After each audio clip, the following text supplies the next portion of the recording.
Good afternoon, everyone. On behalf of the California ISO, I'd like to welcome you to the Transition Planning Process Phase 3, Solicitation Project Proposal C, Stakeholder Call, to discuss the issue paper and straw proposal. My name is Caitlin McGee, representing the Stakeholder Affairs Group here at the ISO, and I'll be facilitating today's meeting. I'm also joined by Steve Reddy, Director of Grid Assets.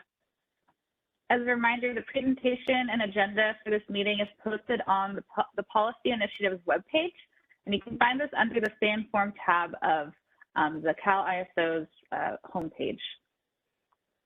Next slide, please. Before we get started today, a few housekeeping reminders. This call is being recorded for informational and convenience purposes only. Any related transcription should not be reprinted without the ISO's permission. We try to structure these meetings to stimulate dialogue and engage different perspectives, but we do ask that you please keep your comments professional and respectful, and to try to refrain from repeating what has already been said already. Next slide, please.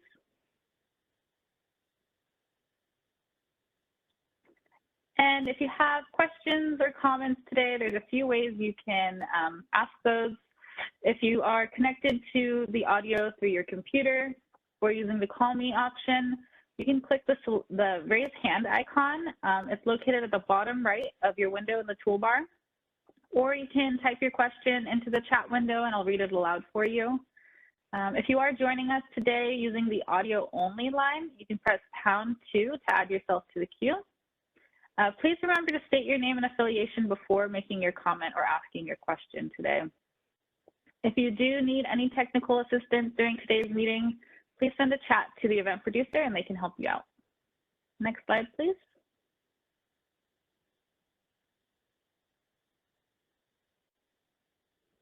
All right, we have a short agenda today. So I'm starting off with our welcome remarks, and I'll talk about a little bit about our stakeholder process in a moment here.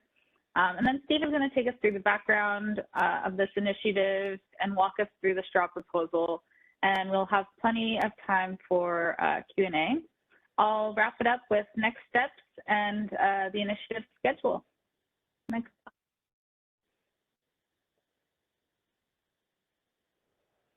Real quick, here is an overview of CAISO's policy initiative stakeholder process. As you can see here, we're towards the beginning of the proposal development for this initiative. Starting with the paper that we published about a week ago, that was the issue paper and straw proposal. Next slide. So with that, I'll hand it over to Steve to talk about the background. All right, thanks so much, Caitlin. I appreciate that. And thank you everyone for joining us this afternoon. Appreciate that some of you took time for this. I was afraid we would be talking to just maybe 1 or 2 people, but looks like we have a good attendance today, so thank you. So as you know, in our transmission planning process, it identifies greenfield projects that we put out for competitive solicitation. And project sponsors that are interested in submitting proposals into that solicitation must provide an initial deposit with their application and their proposal to pay for the ISO's costs in evaluating these projects. Sponsors are required to provide a $75,000 initial deposit. And then if it goes over that, the ISO can currently bill each sponsor up to an additional $75,000 for a total of $150,000.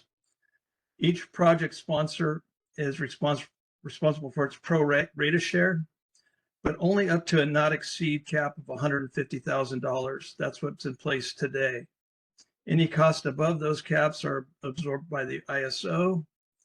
And if we have any excess deposits after the solicitations are completed, we refund those to the project sponsors.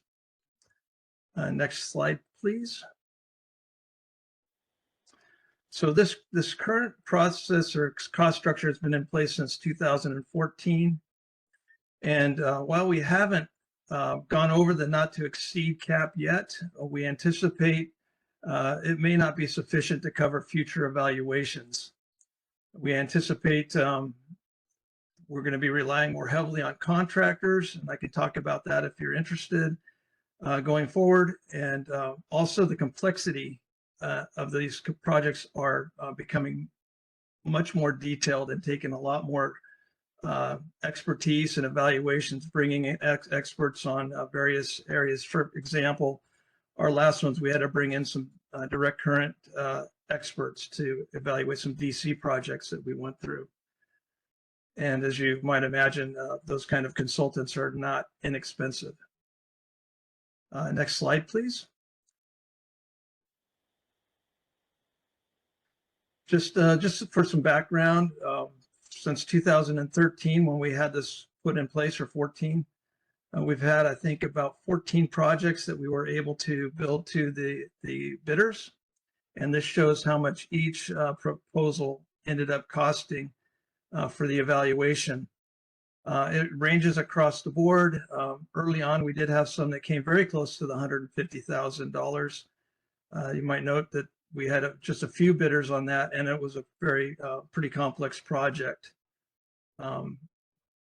While the last four are lower than 150, there was a lot of synergies in those, and in fact that all the bidders for all four of those projects were the same. So there was a lot of overlap of the information we evaluated, and we're able to lower the cost per bidder on that. So, but this is just some good background of what we spent so far to date. Next slide, please. So what the ISO is looking at doing for our proposal here is to increase the initial deposit from $75,000 to $100,000.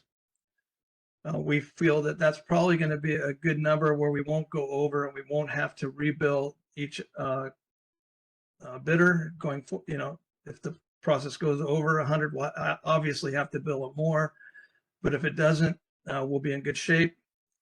But just in case we do go over, we also want to remove the not to exceed cap of $150,000 for each sponsor that pays its pro rata share.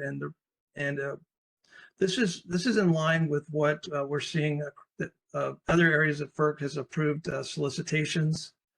MISO, SPP, and others have similar caps and structures.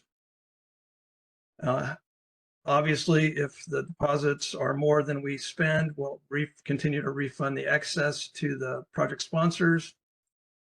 And this proposal, we will apply to projects that we're going to be putting out for bid later this month. But we will not close those windows until after FERC rules on this proposal, if the ISO board approves this proposal as well. But we think it's a pretty reasonable approach. It's in line with what we're seeing across the country. $100,000 initial bid, we would remove the not to exceed cap, and just every project sponsor will pay their pro rata share going forward. All right, I think that's all I have. So why don't we open up for questions? It's a very simple proposal. I know we won't take the full 2 hours today, but are there any questions? And again, folks who want to ask questions, you can raise your hand using the icon at the bottom right of your WebEx window, or you can type your question into the chat and I'll read it aloud. I'll give it a few seconds here. All right, we do have a question from Joanne Bradley with Ellis Power. Go ahead.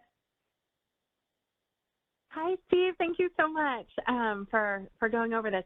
I just want to, I'm not sure I heard you right. Were you saying that for the last part, when you're going to be implementing it, were you indicating that you're not going to close the competitive solicitation projects that were identified in the most recent board meeting until after the price cap changes are approved by FERC? Is that what your plan is? Yeah, that's correct. We can't apply it. We can't have applications come in until FERC rules, and so we're trying to time that. We'll be opening in June. We'll explain. We're going to have a stakeholder call to open up those 3 windows for the 3 projects, and we will hold the closing of those windows. I mean, we have to give you a minimum of 10 weeks anyways to bid or to put your bids together. And so you can probably anticipate that the windows will be closing towards the end of September, which is not out of line of what we've done in the past anyways. It gives you a little more time to put your bids together as well for those 3 projects. Okay, great. Thank you so much for the clarification and for the proposal and your presentation today. It's great to see you. You too. Well, I don't see you, but good to hear your voice, Joanne. I can see you. Thanks, Steve. We do have a question in the chat from Emily Hughes with Next Era Energy Resources. Was raising the cost cap considered as opposed to removing it altogether? Yeah, we considered that, but we just thought since it's no other ISOs or entities that do competitive have a cap on that, we don't believe it's reasonable for the ISO to absorb any cost in this process. So we are not going to pursue a higher cap. We're just going to remove it.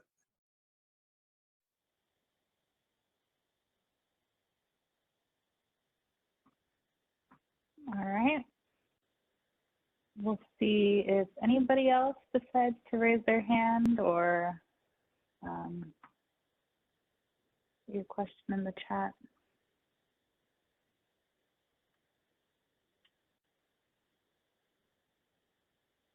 All right. Well, I'm seeing none.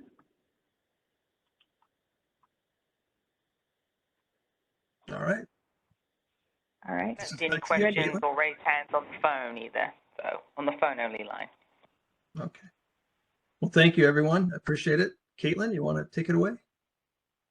Sure. We'll move to next slide.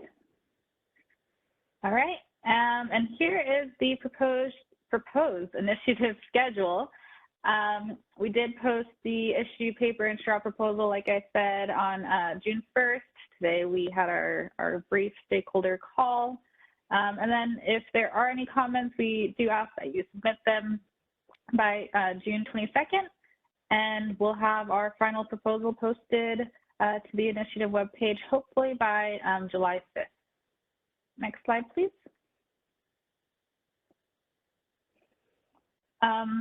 So here, that second bullet point is a link to the initiative webpage.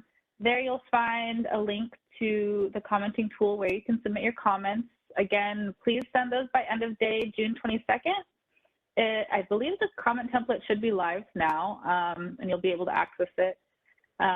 If you do have any questions or run into any issues, feel free to reach out to ISO Stakeholder Affairs at CAISO.com. Otherwise, thank you so much for joining us today, and have a great rest of your day. That concludes our conference. Thank you for using Event Services. You may now disconnect.